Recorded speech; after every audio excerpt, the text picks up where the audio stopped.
If we turn our backs and spit in his face, is God still gonna bless the USA?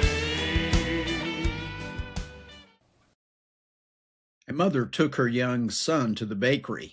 The place smelled heavenly. There was fresh bread, warm cinnamon rolls, and pastries lined up like works of art. She said to her son, "What would you like?" He pointed to a single sugar cookie in the corner of the case, the smallest thing in the shop. The baker laughed and said, "Son, you can have anything here, cakes, pies, pick whatever you want."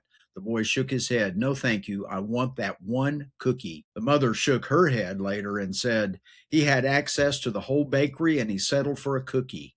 Well, that's exactly how many of us live spiritually. God offers us abundance in identity, purpose, joy, power, and freedom, yet we settle for the spiritual equivalent of a sugar cookie. Greetings, Patriots. I'm Perry Greene, and this is God in America, where we reconnect God and America by telling His story in our history. Faith shaped our freedom, and freedom thrives only when it stays rooted in faith. When we walk with God boldly, not merely going through the motions, He makes us more than conquerors and equips us to bless the nation. Romans 8, verse 37 says, "In all these things we are more than conquerors through Him who loved us." God didn't call us to be barely get by believers or design us for spiritual mediocrity. He didn't redeem us just so we could coast. He calls us children of the King, ambassadors of His kingdom, and carriers of His light. Nominal Christianity says, "I'm saved, I'm fine, don't ask too much." Phenomenal Christianity says, "Lord, use me, stretch me, shape me, lead me."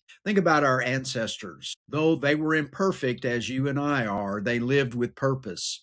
The Pilgrims didn't travel across the ocean to be nominal Christians. They risked everything to practice a faith that shaped daily life. They planted a church that eventually created a nation. The founders didn't settle for good enough when it came to liberty. They risked their homes, reputations, and lives to pursue something phenomenal, a Christian nation rooted in God-given rights. The reformers and revivalists were people who believed God had more for this nation. Revival came because someone believed mediocrity was not the goal. America was shaped by people who believed in a God who does the extraordinary through ordinary people willing to step up. We settle for mediocre faith because we're comfortable or we're distracted. We fear failure. We fear responsibility. We don't believe God can use us, or we've forgotten who we are. We forgot that God said, "You're a chosen people, a royal priesthood, a holy nation." Peter's words, royal, holy, and chosen, are not nominal, but they are phenomenal.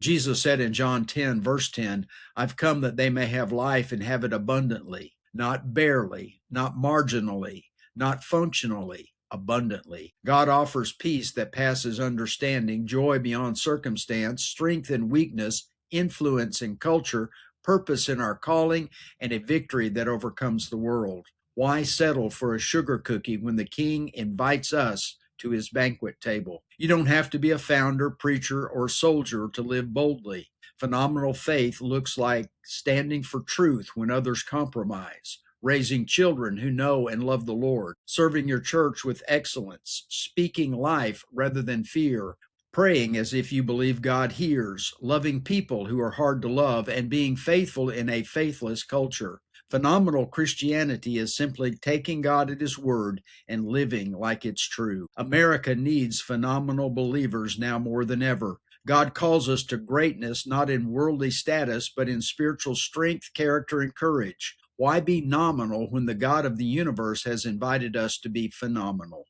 Well, thank you for joining me today. Please like, follow, share, and subscribe to our podcasts. Until next time, let's keep the light of phenomenal following burning.